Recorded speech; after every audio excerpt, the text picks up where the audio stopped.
நண்பர்களே, இன்று மனித சூட்சும உடலில் மறைந்திருக்கக்கூடிய சக்கர மையங்கள் குறித்து காண இருக்கின்றோம்.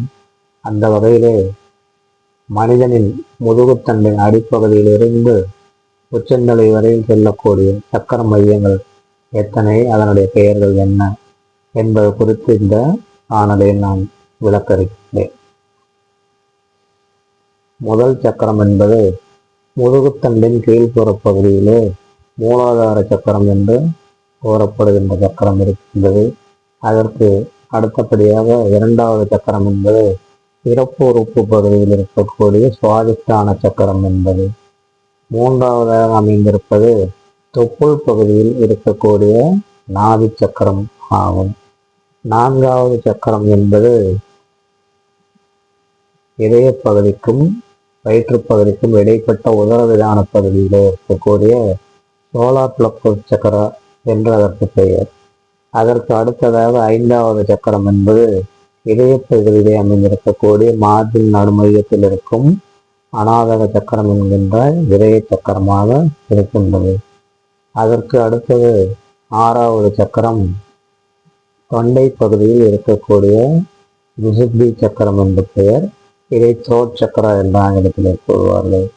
ஏழாவதாக இருக்கக்கூடிய சக்கரம் என்பது இரண்டு புருவங்கள் இணையக்கூடிய மையப்பகுதியிலே ஆக்னி சக்கரம் என்று கூறப்படுகின்றது. அதற்கு அடுத்தது எட்டாவது சக்கரமாக இருப்பது நெற்றி. இந்த ஆக்னி சக்கரத்திற்கு அடுத்தபடியாக நெற்றி சக்கரம் என்று கூறப்படும். அது ஃபோர்ஹெட் சக்கரா என்று ஆங்கிலத்தில் கூறுகிறார்கள். அடுத்தபடியாக உச்சந்தலையில் இருக்கக்கூடிய சகசிரார சக்கர மையம் என்று கூறப்படுகின்றது. பின்பு தலைக்கு பின்பகுதியில் பின்னந்தலையில் இருப்பது இடறி சக்கரம் என்று கூறப்படுகின்றது. இதற்கு பேக் ஹெட் சக்கரா என்று ஆங்கிலத்தில் கூறுவார்கள்.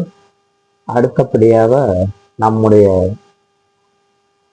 இந்த சோலார் பிளக்ஸஸ் சக்கரா என்று கூறிய நான்காவது சக்கராவிற்கு இடப்புறத்திலே நம்முடைய மண்ணீரல் இருக்கக்கூடிய இடத்தில் மண்ணீரல் சக்கரம் என்ற ஒரு சக்கரம் இருக்கின்றது. இதுவும் ஒரு முக்கியமான சக்கரமாக இருக்கின்றது. மேலும் மனிதர்களின் வலது மற்றும் இடது கை உள்ளங்கைகளிலே சக்கரங்கள் இருக்கின்றன. மேலும் நம்முடைய ஒவ்வொரு விரல் நுனியிலும் ஒரு சிறு சக்கர மையம் இருக்கின்றது. ஆக 10 விரல்கள் என்று எடுத்துக்கொண்டால் 2 கைகளிலும் 10 சக்கரங்கள் இருக்கின்றன. இன்னும் அடுத்த காணொலியில் தெளிவாக இன்னும் நிறைய பேசுவோம்.